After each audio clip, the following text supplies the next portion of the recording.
Hey Carl, how are you? Well, Kashif, how are you? Good to be with you again. Same here, same here. How are things in Hong Kong? How's the weather? Pretty, pretty good. It's getting a lot cooler here now, so yeah, multiple layers, but can't complain. That's fantastic, man. That's fantastic. And today we were discussing that we are going to be talking about the changing role of risk professionals in this new world of AI.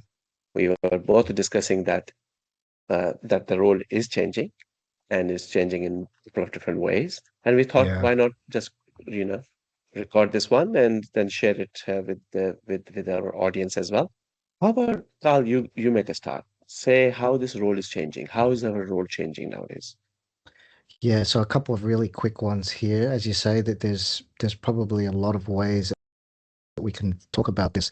For me, you've got to have now in risk management some domain expertise or some knowledge around this technology. And again, there's a couple of angles here, but previously a risk management role, particularly at the enterprise level, right? So line two or in a central office, we didn't really need to specialize so much in specific risks. You didn't need to be an expert in credit risk or technology risks. You were helping to govern or manage the enterprise risk management framework. Now, I do think you must have some domain knowledge around AI, the technology. And the reason being is because it's so fundamentally different from a traditional deterministic software to now something that is not only stochastic or probabilistic, but now we're also moving more and more towards autonomy, right? So it's not only making decisions, it's acting on decisions.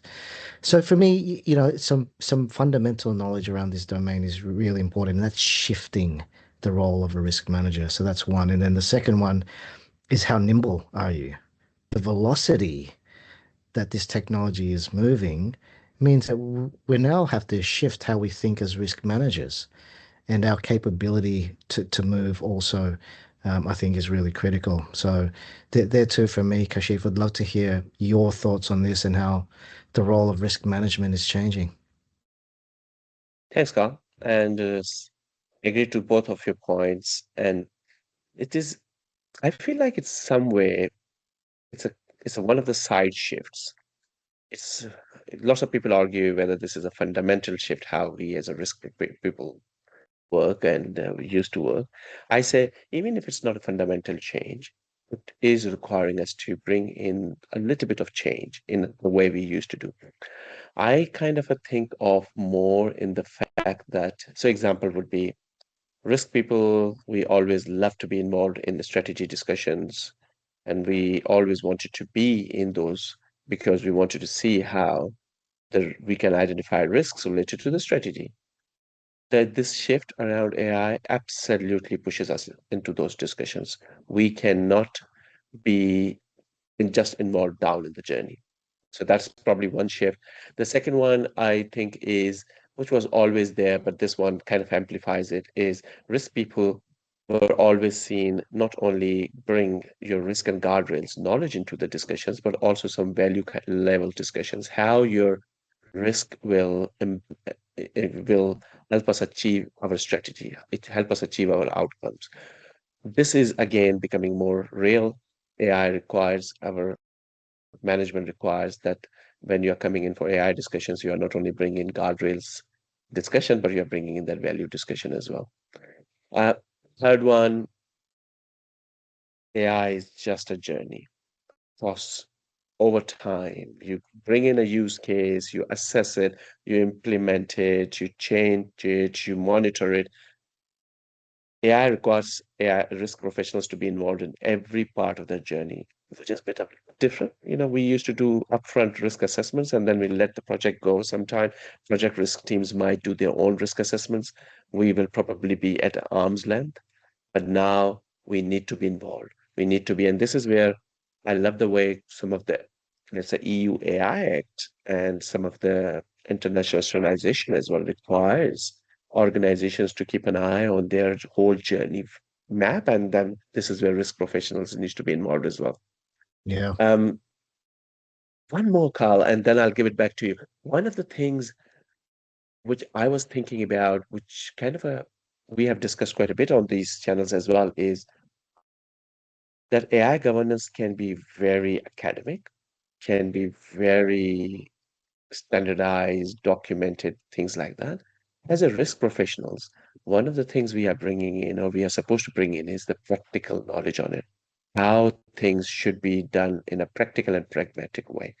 Good risk professionals will bring in that knowledge rather than just relying on reading a couple of standards and couple of acts and couple of things like that. So the role is changing. There are a couple of other areas, but um, that's at a high level. That's where I think there's some fundamental shift.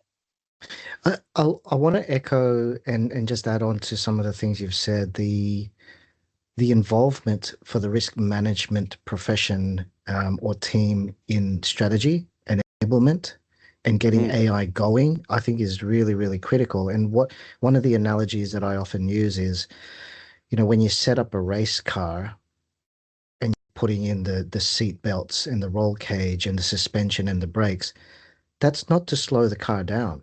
It's to let the car go as fast as possible around the track in a safe and responsible way. And this is what risk management should be doing for the AI strategy. It's let's set up the way to assess use mm, cases. Let's think about some upfront reporting, visibility, and transparency. Let's think about how we're going to manage incidents and report on these incidents if they were to occur. You do that up front. These are part of your risk management exercise, but that allows you to scale the number of use cases that you assess. It allows you to scale the proofs of concept that get off the ground. yeah, And so, this enabling factor of risk management to ensure then that AI is not only being adopted responsibly, but rapidly, right? And I that's think we true. really need to shift the way that we talk about risk management in this strategic context. That that one's really key for me. Yeah, on that enabling element as well, one of the role I have seen risk people play quite a bit is the connectors across the teams, how they Yeah. connect from products to legal to privacy to cyber to data to procurement to the business in itself, and how we bring the whole AI governance element or AI part in front of AI. So it doesn't become a shadow AI, it doesn't become fragmented decisions. It is somewhere we basically bring everyone along the journey together. Yeah. Uh, And now, one of the last things we were discussing just before was the measurement, ongoing shift away from vague statements like is it feeling safer or secure to clear thresholds and evidence. Say a little bit more about the ongoing monitoring side of it. Yeah. So, I think we need to understand again the fundamentals around the technology. It's going to continue to learn, it's going to continue to develop, it will shift over time. And so constant monitoring is really, really important and critical as part of the technology itself. But then also think about this other risk vector in impact and consequence, right? It the level of impact and consequence is shifting again with AI and autonomy and how you've adopted it. So is it being used to interact with your clients? Or is it just something that's being used internally? But then also, what are the consequences or impacts of the decisions or outcomes from the AI that you're using? So, this is what makes monitoring and measurement really, really critical, particularly a dynamic approach to that as it evolves and shifts over time. By the way, new technology is going to come and you're going to want to adopt that. And so, you've got to have a capability that for monitoring and measuring that adapts as the technology also progresses. That's fantastic, man. That's a great place to finish this one. I know both of us will put some thoughts together on a paper and then we will share with our teams and with our audience as well. That's great. Thank you, Carl, and I'll see you in the next one then. See you, Chief. Thanks.